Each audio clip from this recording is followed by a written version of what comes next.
Bonjour, bienvenue sur Je suis née 3 fois, vous la connaissez déjà, c'est Corinne Rock et aujourd'hui Corinne est venue avec son clitoris. Qu'est-ce que c'est donc?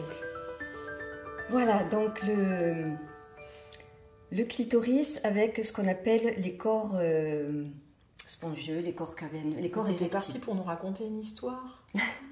Alors oui, la première fois que je l'ai vu. Mais oui! C'est une collègue sage-femme avec qui je travaillais en tant que formatrice, qui en avait fait plusieurs, plein, et elle les avait peints et mis à sécher, et quand je suis arrivée, ils étaient pendus sur un arbre de Noël. Voilà.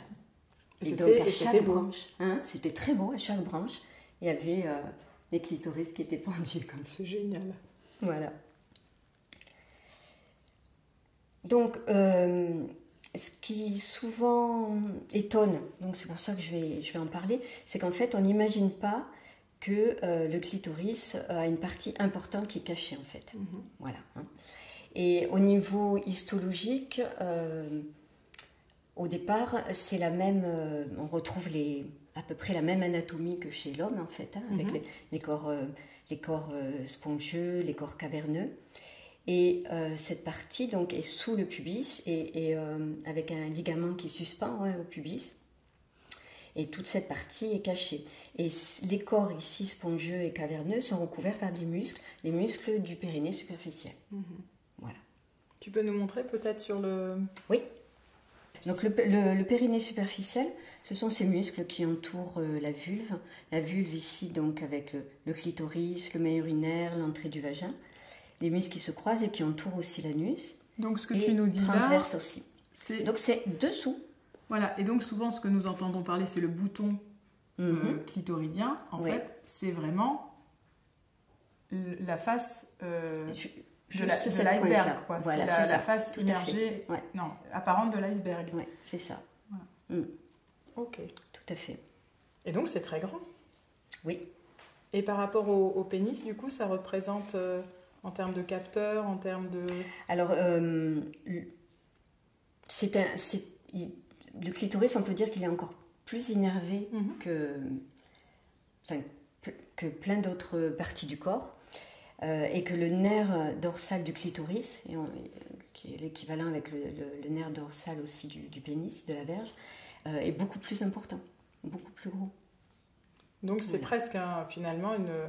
Quand j'entends encore des personnes dire toi, t'as pas de zizi, finalement, cette manière de décrire par l'absence, c'est pas tout à fait juste au niveau, finalement, de la découverte de ce que nous apprenons là ensemble sur l'anatomie. Tout à fait. Alors, pendant longtemps, on le sait, le clitoris a été caché, même dans les livres d'anatomie, dans les livres, dans les manuels scolaires. Mais ce qu'on sait moins, c'est qu'en fait, il était décrit très très tôt comme un organe effectivement de plaisir, mais accepté dans l'Antiquité par exemple, et que jusqu'au XIXe siècle, il était tout à fait admis qu'on puisse avoir une sexualité avec le clitoris, parce qu'on pensait qu'il y avait une semence qui allait se mêler à celle de l'homme, et donc là c'était accepté par rapport à la reproduction.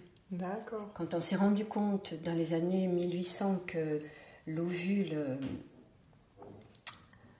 représentait quelque chose d'important effectivement pour la fécondation, là le clitoris a été caché. Parce que ce que tu nous apprends là aussi, c'est que c'est un organe qui est lié au plaisir. Justement, quand on s'est rendu compte que c'était qu'un organe de plaisir, là ça n'a plus du tout été accepté. Et c'est assez récent. Oui. Par exemple, que ce soit, si je ne me trompe pas, c'est en 2017 que ça a été remis dans un livre, un manuel scolaire. Et même les échographies sont très tardives en termes d'observation médicale. C'est très tardif. Et c'est pas que c'est inintéressant. Non. Quel est l'intérêt de connaître toute cette anatomie intérieure pour une femme? Je pense que c'est important pour la sexualité aussi. Et du fait, je pense, très souvent, enfin dans beaucoup de sociétés, le plaisir féminin, c'était quelque chose où l'homme mettait la main basse, je veux dire, dessus, et puis que il y avait une omerta importante. Et je pense que c'est se réapproprier son corps, tout simplement, que de savoir ça. Voilà. En tout cas, il est vraiment imposant. C'est vraiment une taille réelle? Pas tout à fait, mais pas loin. Mais pas loin. Oui. Si, c'est pratiquement une taille réelle. Ouais. Comment les femmes réagissent quand tu leur montres ça? Elles sont toutes étonnées. Il y en a une fois qui m'a fait beaucoup rire. Parce que je lui montrais les planches anatomiques et elle met les mains sur les hanches, elle me dit, parce que j'ai parlé du clitoris, elle dit « Ah je suis contente qu'on m'en parle de celui-là, parce que depuis que je me demandais où il était. » Donc il y a une vraie méconnaissance? Oui. Ah oui. C'est vraiment, je peux parler de méconnaissance. Ah oui. Complètement, oui. Beaucoup plus qu'on ne pense, je pense. Pour les femmes et pour les hommes? Pour les femmes en tout cas. D'accord. Oui, c'est plus les femmes que tu rencontres. Ouais. Et donc, qu'est-ce que tu auras envie de dire à tous ceux, toutes celles qui nous regardent sur ce clitoris? Que c'est important, que c'est important de prendre conscience qu'on a effectivement cet organe qui est un organe dédié au plaisir complètement. Ouais. Et d'en avoir la jouissance. Voilà. Et pas de culpabilité et qu'on arrête de faire l'omerta sur le clitoris. Donc, bonne jouissance à toutes. C'est ça. Et à l'omerta. À bientôt, Corinne. Merci beaucoup. À bientôt sur Je suis les 3 fois, le spécial clitoris. À bientôt pour toute la suite au niveau du périnée.